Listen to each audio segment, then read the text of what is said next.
como una parte extra que ayuda de que los túneles no lleguen a llegar a un punto de falla. O sea, pónganse en una casa, ¿ustedes qué ponen? Ponen columnas, ponen vigas, ¿no ve? Por un tema estructural. Es lo mismo, en los túneles no simplemente ustedes perforan, sino tienen que hacer, colocar cerchas, bulones, pernos, hormigón proyectado. ¿Para qué? Para que el túnel sea estable, ¿ya? A eso me refiero con sostenimientos. Y bueno, normalmente se hacen este tipo de sostenimientos en túneles, en el cual se utiliza lo siguiente. Les voy a mostrar. Bueno, para mí normalmente me ha dicho que yo hago un sostenimiento de un túnel para la siguiente formación. Normalmente me dan la formación geológica, en este caso de la pérmica y una litología de una roca, que es una arenisca. La nomenclatura le colocaron como ASC, ¿ya? Sí, se está viendo. Ahora, ¿yo por qué he escogido de todas estas formaciones el que es Cangapi? ¿Por qué? Porque es una formación geológica muy joven, está en la época del Pérmico.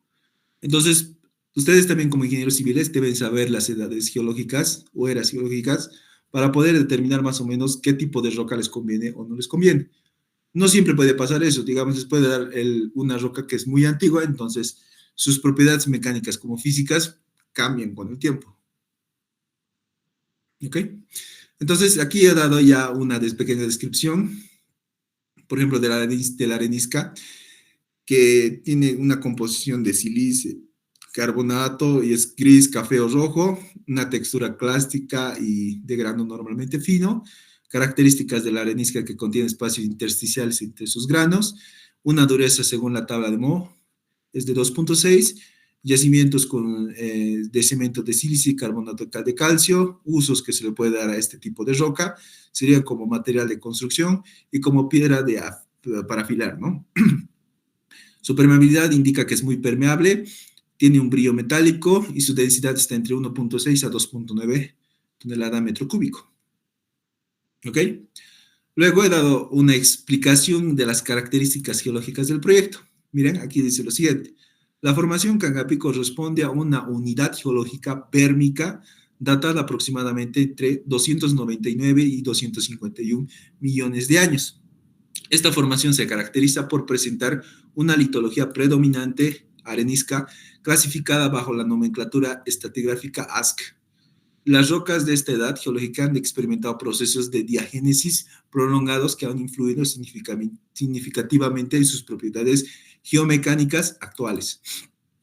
Entonces, lo normal que ustedes deberían hacer en un proyecto de sostenimiento para túneles, en un proyecto de túnel, como ingenieros civiles o como geotecnistas, es dar esta pequeña, o bueno, dar una información, ¿no ve? De qué es esa roca, la edad geológica, para ustedes ya tener una visión a futuro de más o menos cómo se va a comportar.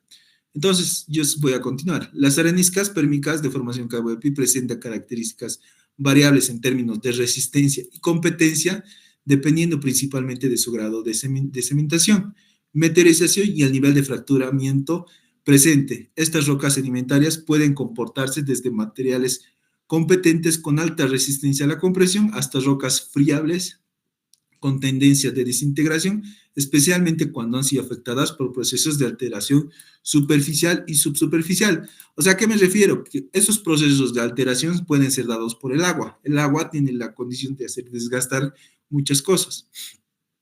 Desde el punto de vista de la excavación de túneles, las areniscas de esta formación requieren una evaluación cuidadosa de la estabilidad del macizo rocoso. La presencia de discontinuidades, fracturas y planos de estratificación puede generar condiciones de inestabilidad que demanden la implementación de sistemas de sostenimiento inmediato. O sea, significa que tenemos que colocarle cerchas, bulones, pernos, hormigón proyectado a ese túnel para que no llegue a un punto de falla. Durante la excavación, la orientación y el espaciamiento de las discontinuidades será determinante para definir la metodología constructiva. O sea, rocas está más, todo lo que han visto de geología y han visto también de lo que es el sistema RMR está aquí, pero de forma teórica. Bueno, A mí se me ha presentado la siguiente sección transversal del túnel. Esta es mi sección del túnel yo que tenía que excavar. Me daban la parte de lo que es esta parte de aquí arriba, que se le conoce como destrozo y calota. Y también me daban la parte de lo que es la vía de la carretera. También te dan el drenaje incluso a veces. Y te daban una pequeña descripción de cuánto era la altura máxima. Nos daba altura libre, ancho de plataforma, 9.6 metros. Bueno, lo que nosotros normalmente hacemos es agarrar la geometría y llevarla al AutoCAD, ¿no? Porque necesitamos las dimensiones y con esas dimensiones nosotros podemos determinar el área. ¿Ok? Bueno, aquí ya he puesto los datos que son míos. En este caso, el esfuerzo a compresión simple, el peso específico que les enseño a calcular, el litotipo, que significa, esta es la nomenclatura de la simbología del tipo de suelo que han escogido y el tipo de roca. La profundidad de excavación me dice que va a estar excavado a 140 metros de profundidad, va a estar el túnel. Y me dice que el índice del GCI es de 57. Ven que aquí ya me está dando el sistema de clasificación de la roca sin necesidad, o sea, esto es un paso después de que han clasificado su roca, ¿ok? Normalmente esa clasificación les van a dar en informes geotécnicos que a futuro ya lo van a ver ustedes cuando ya estén terminando la carrera o cuando ya estén haciendo un trabajo de consultoría, ¿ok? Bueno, aquí repetí lo mismo. Aquí está, miren. El método empírico. Existen 3 métodos para que ustedes puedan hacer un sostenimiento de un túnel. El método empírico, el método analítico y el método numérico. Se hacen 3 verificaciones para que ustedes puedan determinar cuánto va a ser el espesor del hormigón que van a proyectar, cuánto va a ser la longitud de los bulones o los pernos que van a colocar en su túnel y qué tipo de cercha metálica van a utilizar en ese túnel. ¿Ok? Entonces, aquí se hacen las verificaciones. Miren, por ejemplo, lo que su compañero anteriormente me decía, el GCI es igual al RMR menos 5. Tiene razón, está en lo correcto. Esto es en una bibliografía específica de túneles que está normado de un libro español, no me acuerdo el nombre. Te presenta esto. Pero no todos los libros te dicen que el RMR es menos 5. Algunos, como el libro de Miguel Salinas, te dice que el GCI es igual al RMR. ¿Ok? Nada más. Entonces, aquí simplemente utiliza esta ecuación, he despejado y ha obtenido de por sí el RMR básico, ¿no? Por eso clasificación del macizo rocoso. Bueno, he utilizado en este caso un primer método empírico aproximado para la clasificación del macizo rocoso, que es el RMR, donde el mismo RMR, este valor de RMR, ¿qué te decía? Te decía qué tipo de roca es, ¿no ve? En ese caso, el valor que a mí me ha dado era de 62. Las recomendaciones de Wieniawski me dice que para un RMR de 62 me dice que es de clase buena, donde yo puedo hacer una excavación de qué? De una sección completa, una sección con sostenimiento terminado de 20 metros. Puedo colocar bulones, me dice, o sea, pernos puedo colocar en ese túnel. Y también me dice que puedo colocar hormigón proyectado, pero me dice que no es recomendable que yo ponga cerchas. ¿Por qué? Porque ustedes saben que no es colocar por colocar algunas cosas, ¿no ve? Sino es que esta roca que a mí me ha tocado en este proyecto es que es muy buena. Si hubiera sido una roca muy mala, yo tuviera que haber puesto bulones, hormigón proyectado y cerchas metálicas. Pero en mi caso me dice que no es necesario. Eso es lo que indica el método empírico, solamente por RMR. Entonces, una vez que yo he llegado a ese punto, he tenido que copiar estos valores para ya utilizarlos. ¿Por qué? Porque son recomendaciones. No significa que el valor que me haya salido aquí y que me esté diciendo es el que yo voy a usar en la realidad. Simplemente son recomendaciones. ¿Ok? Entonces, de ahí ustedes van a definir longitud de bulones, espaciamiento de bulones con malla electrosoldada. Ya esto no lo conocen ustedes, pero hay muchos tipos de aceros que se colocan.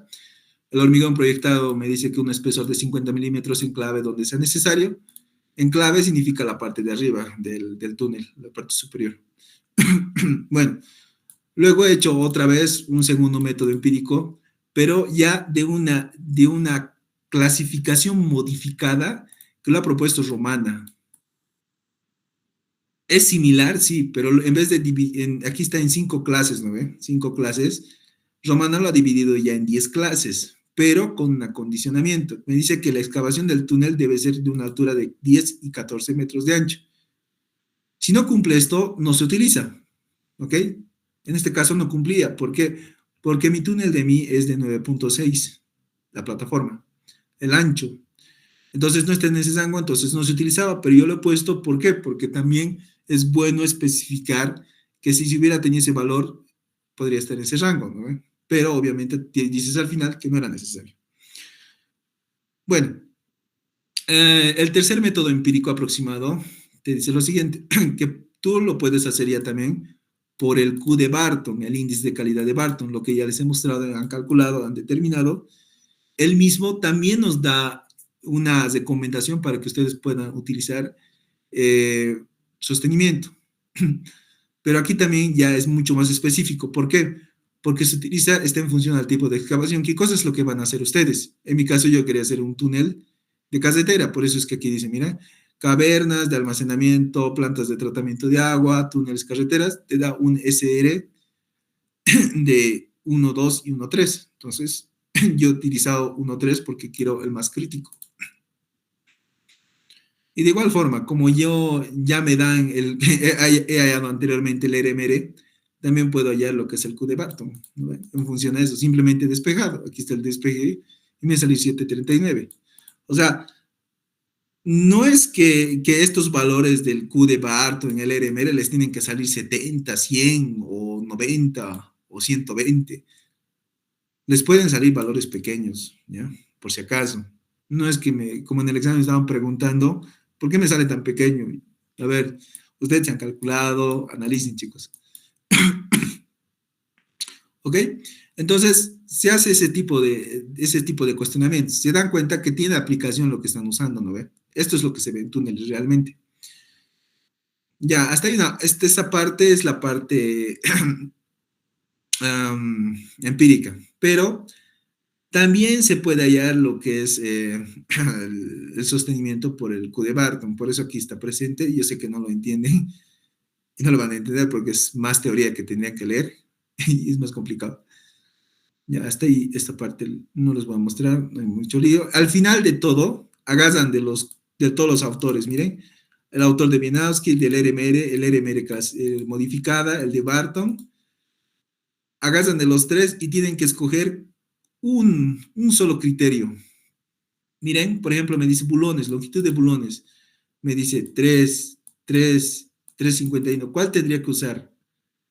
O puedo utilizar el promedio o puedo hacer un valor mínimo. Entonces, va a depender del criterio que ustedes tienen que hacer para ustedes mostrar un resultado y eso tienen que aplicarlo.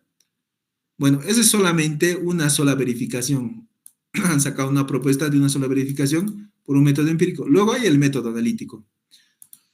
¿Se escucha, no ve lo que les estoy explicando y les estoy explicando, verdad? ¿O no? A ver, les voy a preguntar. Ya. No se preocupen si no me entienden, simplemente les estoy mostrando lo que van a hacer a futuro, ¿ya? Nada más. Ok, ya. Luego existe lo que es el método analítico. El método analítico ya es el uso de software, pero un software que esté en función a lo que ustedes ya han aprendido, como es el Huckenbraun, el Markov-Bloom, o el método generalizado de Huckenbraun, o el método generalizado de Dietrich, esos autores, en el cual esas ecuaciones y esa teoría se ha metido dentro de un programa para que se pueda simular. Entonces, de ahí viene el método analítico. Por eso es que aquí te dice estimación de las propiedades del macizo rocoso mediante el software Rockdata, que ya les he mostrado la anterior vez que ustedes pueden encontrar lo que es la envolvente de falla, el factor MI, en función al tipo de roca, ¿no? Es lo mismo. Igual les van a dar el peso específico de su roca, también pueden hallar con eso, ¿no? Aquí ya he hecho una pequeña explicación directa mediante fotografías. Miren, aquí, por ejemplo, lo que estaba hallando era que el esfuerzo de compresión uniaxial o el esfuerzo de compresión simple, ¿no ve? El gamma sub C sub I. ¿En función a qué? En función a una descripción, me dice. Luego ya he encontrado el GCI, que ya tenía, entonces simplemente coloca el valor, pero también podría hallarlo. El mismo programa me ayuda a encontrarlo. Luego también he encontrado el factor MI, ¿según qué? Según el tipo de roca que yo tengo. En este caso yo tenía una roca de arenisca y en inglés sería sandstones, donde es 17 más menos 4. Entonces te da un rango también de 17 menos 4 y de 17 más 4. Yo escogí un valor promedio de 17, porque no sabía realmente cómo, en qué condiciones estaba. Por eso ha sido mi criterio. Luego, ustedes también tienen que definir el grado de disturbación. ¿Por qué yo he escogido un grado de disturbación igual a cero? ¿Por qué? Porque mi ZOCA es demasiado buena. La clasificación arriba me decía que era de grado 2, era muy buena y no necesitaba ni siquiera colocar cerchas.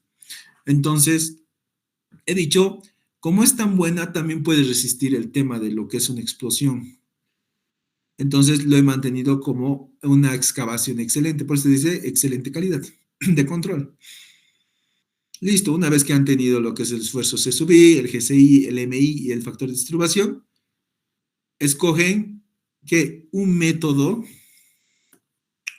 tienen que escoger de representación de lo que va a ser su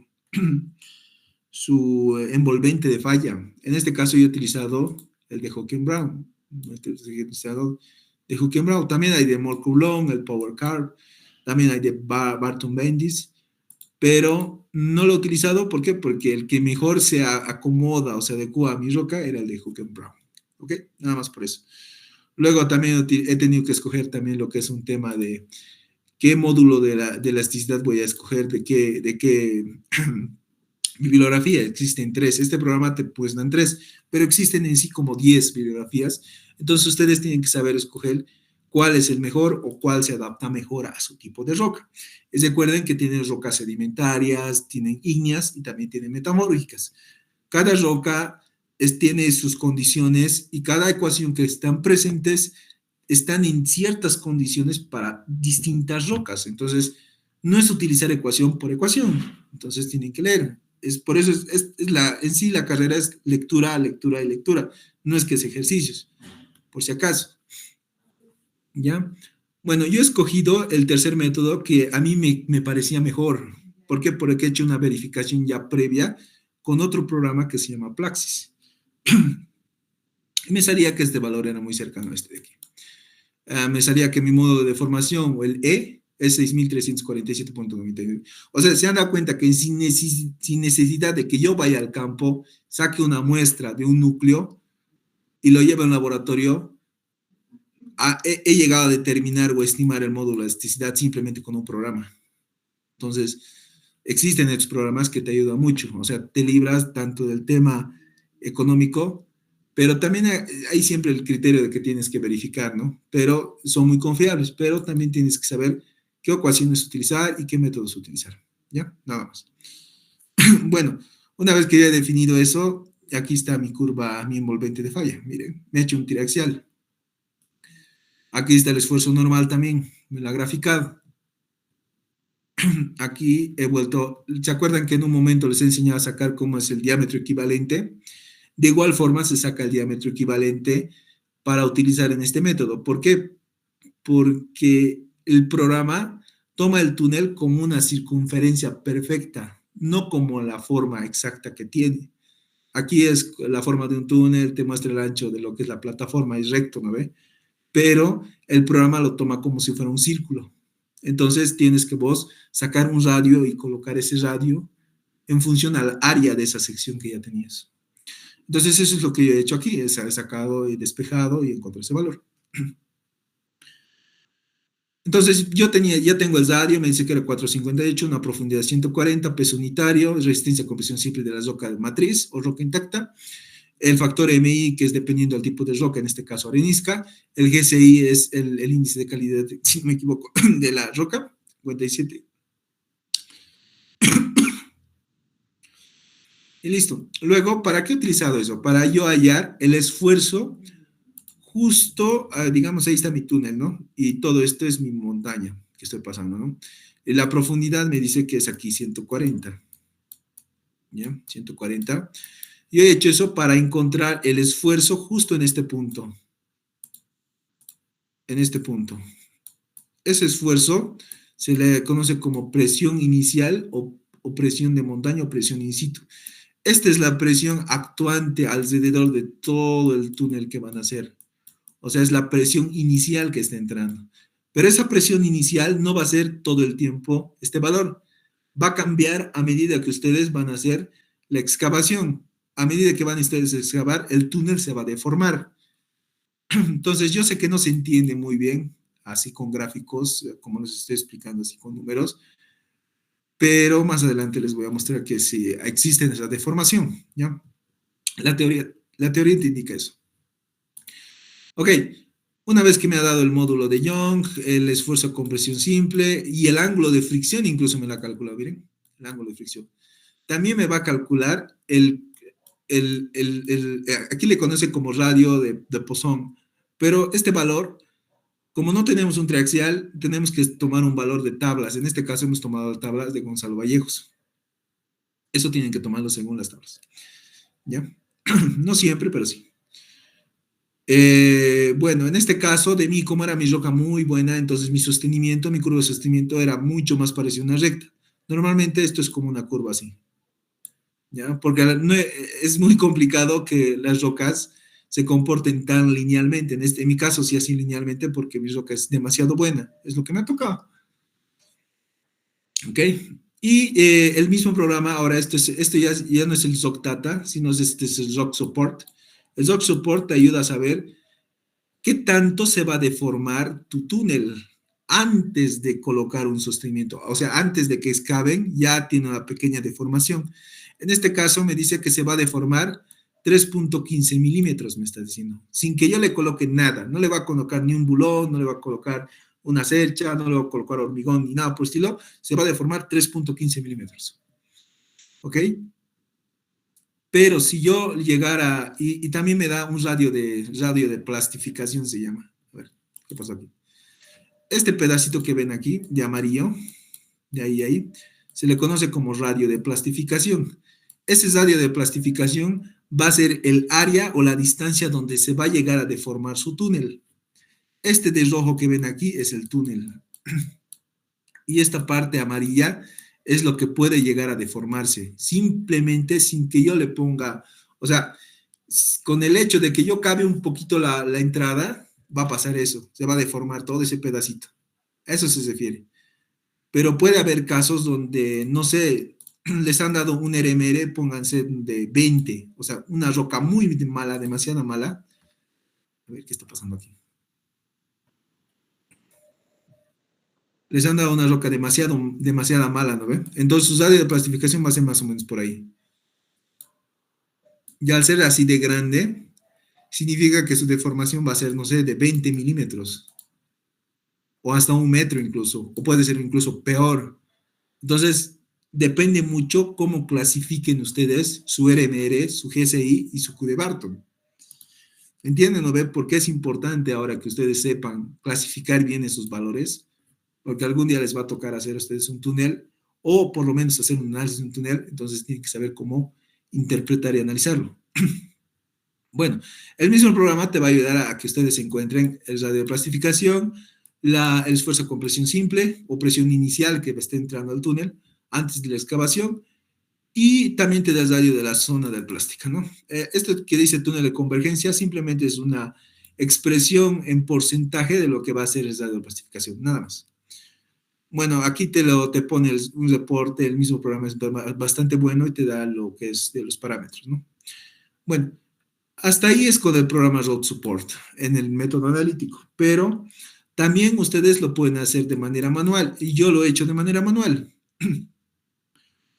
O sea, he hecho todo lo que ven aquí, este radio de túnel, esta curva también que genera el programa con ecuaciones. Existen ecuaciones, las cuales yo he aplicado y les he hecho. Lo he hecho mediante Excel porque hacerlo a mano me va a tardar una eternidad. Entonces, he sacado esos valores. Miren, la deformación me dice 3,45 y me dice que el esfuerzo del macizo rocoso es 2,92. No se acerca mucho, ¿no? Pero me dice que existe un tramo elástico y un tramo plástico. ¿Por qué no se acerca mucho? Porque las ecuaciones, aquí he aplicado una ecuación y aquí aplica otra ecuación. Entonces, si yo hago esa corrección de ecuaciones, me va a dar el mismo valor que hay en el programa, y eso es lo que ha pasado. Miren, me ha salido una deformación máxima de 3.15 y en el programa me sale una deformación máxima, ¿dónde está? De 3.15, ¿no? Entonces, también se puede hacer con ecuaciones, ¿ya? No es nada complicado, igual se puede, por eso aquí he hecho una verificación. Entonces, se verifica la curva de convergencia sin sostenimiento. Listo. De igual forma, como ustedes ya han hecho eso, también tienen que proponer otra vez cuánto de bulón, cuánto de separación, cuánto de diámetro, cuánto de espesor, y si se acerca o no se acerca. Igual se hace, ¿ya? Bueno, ya, a ver, ahora les voy a explicar qué es un bulón, ¿ya? A ver, normalmente ustedes tienen lo siguiente, tienen su túnel así, ¿no ve? Tienen un túnel así, ahí, y aquí está su montaña, ¿no ve? Para que su túnel que esté estable, ustedes le van a hacer pasar pernos o bulones, o sea, un bulón aquí, un perno aquí, un perno aquí, un perno aquí, un perno aquí, alrededor, ¿ya? De todo el túnel se coloca. O ustedes mejor lo conocen en taludes como anclajes, ¿no? Es lo mismo, a eso se refiere. El programa también te deja que utilices qué tipo de diámetro de bulón vas a utilizar, qué tipo de bulón vas a utilizar, porque existen muchos. También tienen que poner lo que es la longitud de pase, que es la longitud de pase, es una longitud donde no va a haber deformación dentro de una excavación de un túnel. A eso se refiere. Además, también existen aquí está, miren, este también lo que se ve, que es la distancia sobre el radio del túnel, que esto es muy importante, es como una curva de interpretación de lo que va a pasar cuando ustedes coloquen este bulón en su túnel, nada más. De igual forma te muestro esto. Ahora miren, aquí ya le he colocado bulones. Este es un bulón, miren, alrededor del túnel. Bulones ya he colocado. Ahora va a cambiar. Miren, si yo coloco aquí, ¿cuánto ha cambiado? Mi desplazamiento final es de 3.14. ¿No ve? Más antes, ¿cuánto era? 3.15, ¿no ve? O sea, ha mejorado en 0.1 milímetros. Nada más. Se han dado cuenta que al colocar estos bulones de acero, ha mejorado casi nada, ¿no ve? Pero es ¿por qué? Porque Misoka es muy competente. Si Misoka no hubiera sido competente, hubiera mejorado un poco más. Incluso, pues, imagínense que el valor del desplazamiento final hubiera sido de 20, como hemos dicho hace rato. Yo le he colocado los pulones y la deformación hubiera bajado, no sé, a 10. O sea, ya es un incremento, un descenso muy bueno. También te saca los factores de seguridad. Según la literatura te indica que tiene que ser mayor a 1, mayor a 1.5 y mayor a 2. ¿Por qué? Porque las verificaciones se hacen en 1, en 1.5 y en 2 para saber cómo va a ser la estabilidad a medida que van a hacer la construcción. ¿Ya? Bueno, aquí es lo mismo. Aquí ya ha aumentado lo que se llama hormigón. El hormigón se le conoce como shotcrete. Aquí está el espesor de hormigón que se pone. Miren, por ejemplo, dicen un hormigón de 50 milímetros de 28 días. O sea, ¿para qué? Porque ustedes saben que cuentan de 14 días, 28 días para que esté la resistencia máxima del hormigón, ¿no ve? De igual forma se analiza eso. También se coloca cuánto de resistencia va a tener ese hormigón. O sea, no simple hecho de que hagan geotecnia significa que se están librando de hormigones, de aceros. Igual se aplica. Tiene mucha aplicación. Igual la interpretación cuando coloquen hormigones. Listo, hasta ahí sería todo lo que es el método analítico, o sea, a grandes rasgos. No les quiero marear con esto porque es una vaina. Ya. Ahora, recién viene lo que es el método numérico. Se hace un tercer análisis que se llama método numérico. Está claro hasta ahí, ¿no ve qué es el método analítico, ¿no ve? El método numérico lo van a entender mucho mejor porque es más bonito. Ya. El método numérico es la tercera verificación que se hace para cuando ustedes quieren colocar un sostenimiento a un túnel. Normalmente nosotros lo hacemos con el programa Phase 2, que es un programa de RockSense, o también existe el RS2. El RS2 es una versión mucho más nueva, más moderna del Phase 2. ¿Ya? Este programa es un programa canadiense. Entonces, si no me equivoco, también tiene la versión de cuenta estudiantil. Si lo buscan y les dan la licencia, podrían practicarlo. Muy pocos ingenieros saben utilizar esto. Ya. Lo que hacemos aquí es modelar con el método de los elementos finitos en un túnel. O sea, van a hacer el análisis de lo que son las mallas, los puntos y los nodos, ¿no ves? Los nodos en este caso, de manera tridimensional. Aquí arriba te muestra, ¿no? Te está mostrando los esfuerzos principales o tensiones principales en 3 dimensiones exactamente. Pero normalmente se hace un análisis de una cara. Entonces es lo que estoy colocando aquí. Aquí he colocado todo lo que va hasta la profundidad de los 140 metros de profundidad de mi túnel. Este es mi túnel. Entonces, voy a hacer coser, he colocado los datos del terreno de mi túnel, el módulo de Young que yo ya he dado ya con el método analítico, el criterio de Markov lo estoy utilizando que va a llegar a plastificar ese túnel, o sea, va a haber deformación, estoy colocando el ángulo de fricción, la cohesión y el esfuerzo principal. También se coloca lo que es el tema de la tensión, y miren, la tensión es negativa. Hay algunas cosas que sí les va a dar así. Y también va a haber un terreno que va a ser arenisca, pero va a ser isotrópico. Entonces tienes que colocar los materiales, luego verificas, ¿no?, la presión inicial que va a llegar al túnel, se ponen los esfuerzos tanto de compresión en sigma 1, sigma 3 y sigma z. Aquí está, miren, primero hemos colocado todo lo que es el túnel, a la profundidad del túnel, hemos hecho análisis en cada nodo y hemos sacado su malla, ¿no? Una vez que hemos hecho la malla, ¿qué más tienen que colocar? Las restricciones. O sea, ustedes han llevado en isostáticas lo que son apoyo fijo, apoyo móvil, ¿no ve? Aquí se aplica. En elementos finitos, cuando tomen la materia, lo van a entender mucho mejor. Pero cuando lo hagan en un programa, va a ser mucho mejor todavía el entendimiento. Entonces, le hemos hecho pasar por una etapa inicial, donde todavía no se ha hecho nada, o sea, no la ha excavado nada, por eso es que todavía está pintado aquí todo de azul. ¿Ya? No ha pasado nada. Luego hemos hecho el análisis. Cuando hemos excavado, ¿no ve? No le hemos colocado nada todavía, ni bulón, ni perno, ni hormigón, nada de nada. Y miren, ya de por sí ya existe tensiones, esfuerzos que ya están actuando ahí. Entonces en esta tabla te dice, mira, desplazamientos totales. La parte de amarillo y roja te dice que tiene 5 milímetros de deformación. Sin siquiera ustedes haber hecho todavía, haber colocado aquí un bulón, nada por el estilo. Simplemente el hecho de que han empezado a excavar un poquitito y ya hay ese tema de deformaciones. Ahora, si nosotros queremos verlo con vectores, sería así. Miren, las deformaciones están yendo hacia adentro del túnel de manera vectorial, donde también se ve el tema de los desplazamientos. ¿No? Es mucho más didáctico, pero aquí se puede entender de mejor forma cómo actúa los esfuerzos de las deformaciones. Luego también podrían sacar cuánto es la deformación en cada punto. El mismo programa te permite que ustedes le coloquen un nodito y puedan ver cuánto es la deformación. Aquí te dice 4.18 de exponencial al 0.003, significa que está en milímetros. Si hubiera sido 0.02, hubiera estado en metros. Pero como 0.03 está en milímetros. Por eso es que está 4.35 milímetros. Miren, el desplazamiento máximo sin sostenimiento en el Phase 2 es de 4.35, el cual es más grande que lo obtenido en el Rock Support de 3.15. Y eso se da porque el Rock Support es más cerrado con las ecuaciones y toma una geometría de sección circular.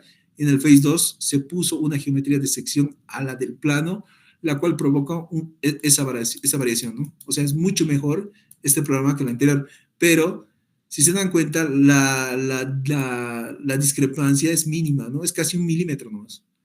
Nada más. Luego se le hace pasar por un tema de relajación de 10, 20, 30 hasta el 100%. ¿Por qué? Porque van a empezar a colocar cargas. Ustedes colocan cargas en función a la altura que tienen de profundidad de excavación. Y aquí están los valores 329 megapascales, que se da alrededor de todo el túnel. O sea, primero entra aquí, ¿no ve? Así está entrando. Y luego la reacción tiene que ser opuesta, ¿no? Eso se refiere, nada más. Aquí de igual forma las tensiones, y aquí ya te viene lo que es el sigma 1, ¿no ve? Está el sigma 1, el sigma 3 también te lo pueden calcular. De igual forma, aquí desplazamientos totales, otra vez. También te lo hace lo que es la curva de convergencia, te lo saca igual. Ahora, Una vez que he hecho sin sostenimiento, sin colocar nada, voy a colocar recién mi sostenimiento. Ahora voy a colocar los bulones, la separación, los diámetros, las hechas, el espesor del hormigón voy a colocar en ese túnel. Y van a ver qué es lo que va a cambiar. Obviamente ya tomando en cuenta los parámetros que he hallado del USC, esfuerzo de compresión simple, el GCI, el MI y el factor de perturbación, ¿no? Miren, aquí están los datos de bulones, cuánto es malla 2x3, la elasticidad es 200 megapascales, capacidad 0.54 meganewtons, cada cosita que tiene, que van a utilizar.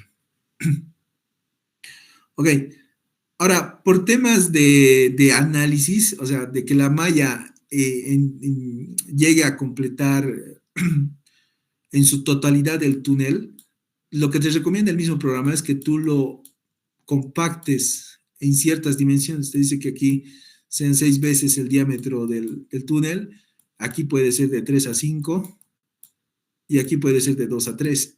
Es lo que te recomienda. No es recomendable así ponerlo como un rectángulo total. ¿Por qué? Porque la malla se va a empezar a unir en estas partes y no va a tomar en cuenta la interacción de este suelo, de este terreno en este lado. Por eso es que se lo hace más como un cuadrado. Por eso te dice usado aquí. Y de esa misma forma ustedes tienen que sacar sus dimensiones. Empiezan a colocar las propiedades del material, de cada roca. Luego hacen la verificación de las tensiones de manera manual. Tienen que calcular, por eso existen las ecuaciones, para que ustedes puedan verificar. No significa que tienen el programa y lo que les salga de ese programa está bien. Tienen que verificar cada cosa que sale del programa. Aquí he verificado y todas me han cumplido, entonces no hay problema. He continuado y está bien.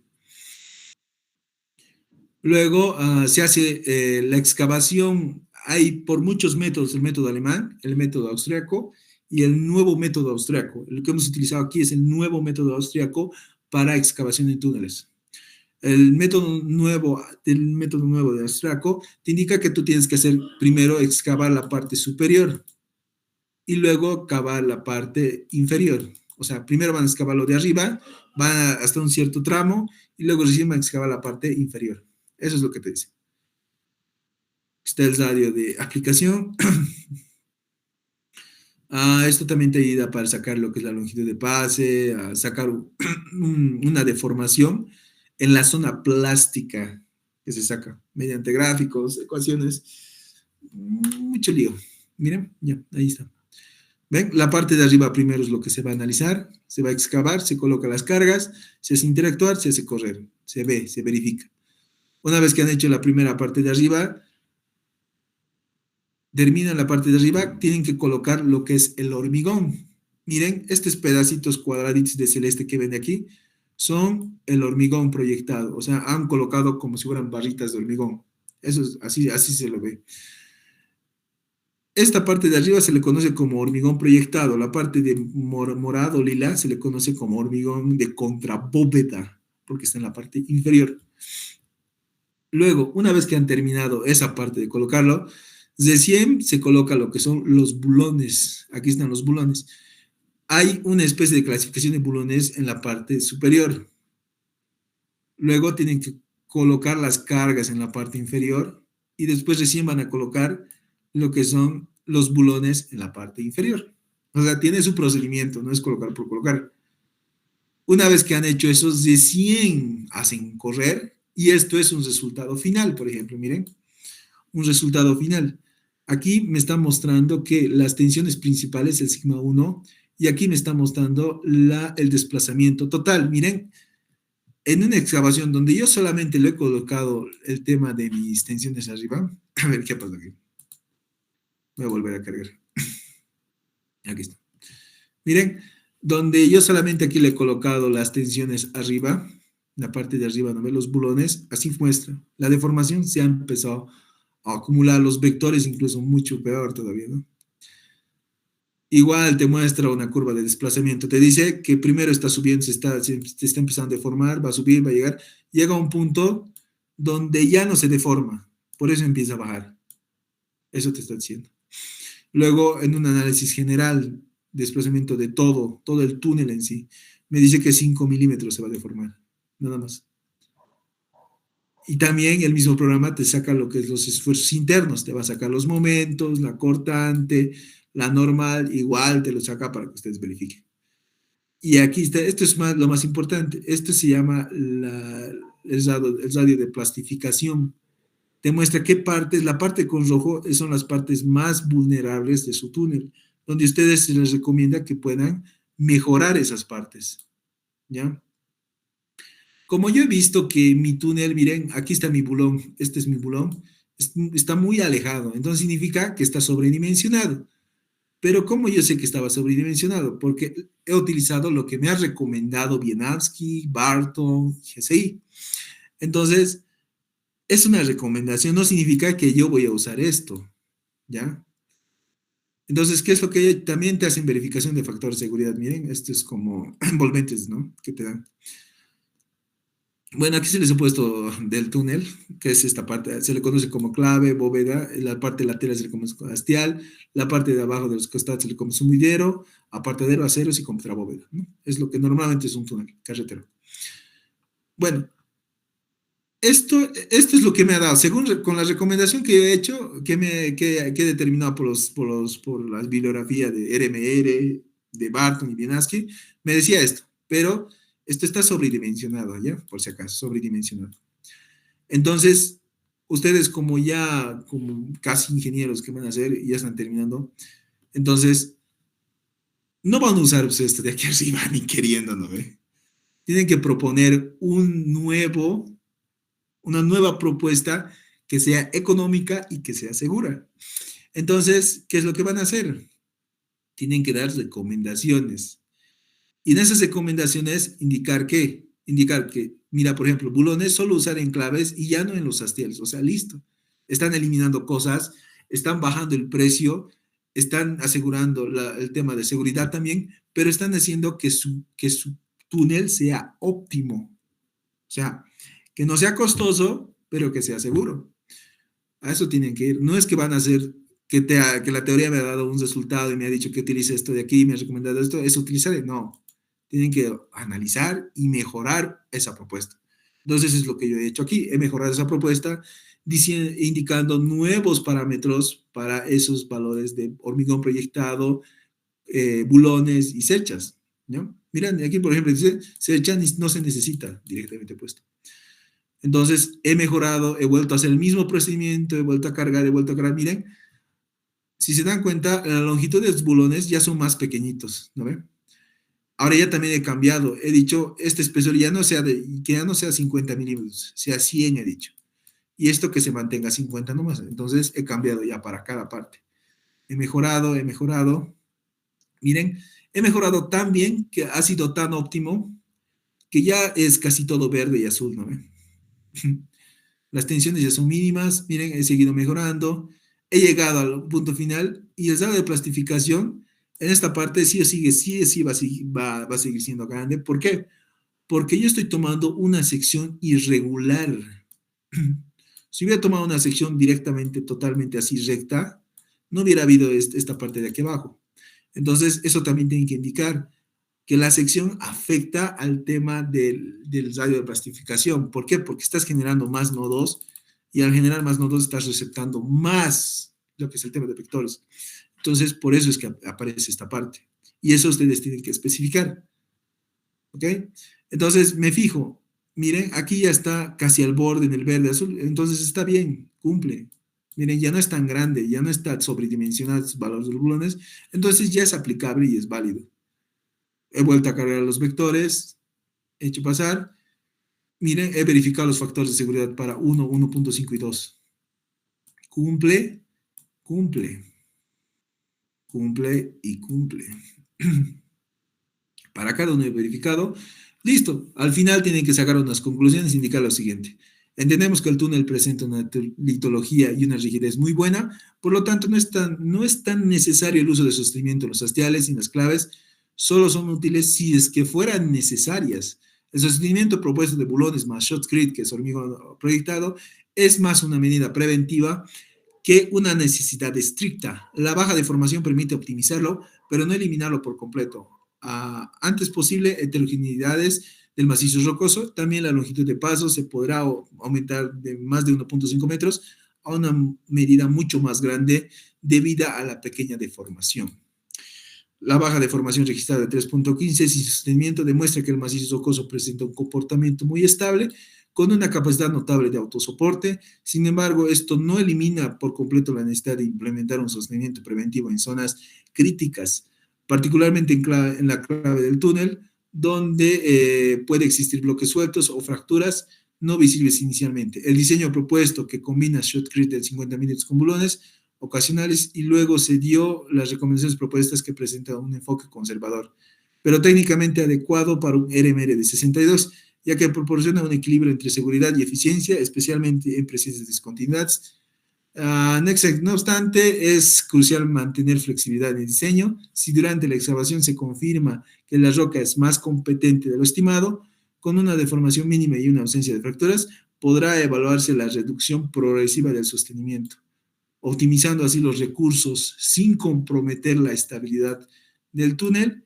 Este enfoque es adaptable, garantiza una respuesta equilibrada entre las condiciones geométricas reales y las recomendaciones teóricas. No es lo mismo una recomendación teórica que una recomendación real, garantizando así los márgenes adicionales de seguridad en el proyecto comprendidos entre 1 y 1.5 y 2. Estos factores combinados hacen que el sistema propuesto represente una solución técnica balanceada y responsable. Listo. Eso es lo que se hace normalmente en un proyecto de sostenimiento de túneles. Ahora, no creo que les meta este proyecto, o bueno, un ejercicio de estos, pero si les va a meter, te van a tener que leer un montón. Así que ya no sé eso. Hasta ahí se entendió de un pantallazo de lo que se hace más o menos en un proyecto de túnel, sí o no. Así para terminar la clase de una vez. Me canso. Ya. Dime, José Alberto. Ay. Lo marqué por error, Auxi. Ya, no pasa nada. Ya, chicos, con eso vamos a acabar la clase conmigo. Les tengo que mandar los videos de la estereografía y lean el capítulo de túneles que está en su texto, si no me equivoco, aquí debe estar, porque mañana les va a dar una tarea al ingeniero. Aquí está, miren, directamente van a venir aquí y dice túneles, ¿no? Túneles, léanlo, que no es difícil, es simplemente leerlo. No se obsesionen con el tema de entender cada cosita, simplemente léanlo de manera general. Mañana les va a explicar el ingeniero Luis, porque él ha hecho túneles, entonces les va a explicar de la mejor forma, ¿ya? Pero ya se da un pantallazo de qué se hace en un sostenimiento, qué normalmente se hace en un proyecto, ¿no? No es cosa del otro mundo, pero sí tiene su complejidad de análisis, ¿ya? ¿Ok? Ya, con eso hemos terminado la clase, no creo que tengan ninguna duda, así que nos vemos mañana directamente, ¿ya? Hasta luego. Pueden irse.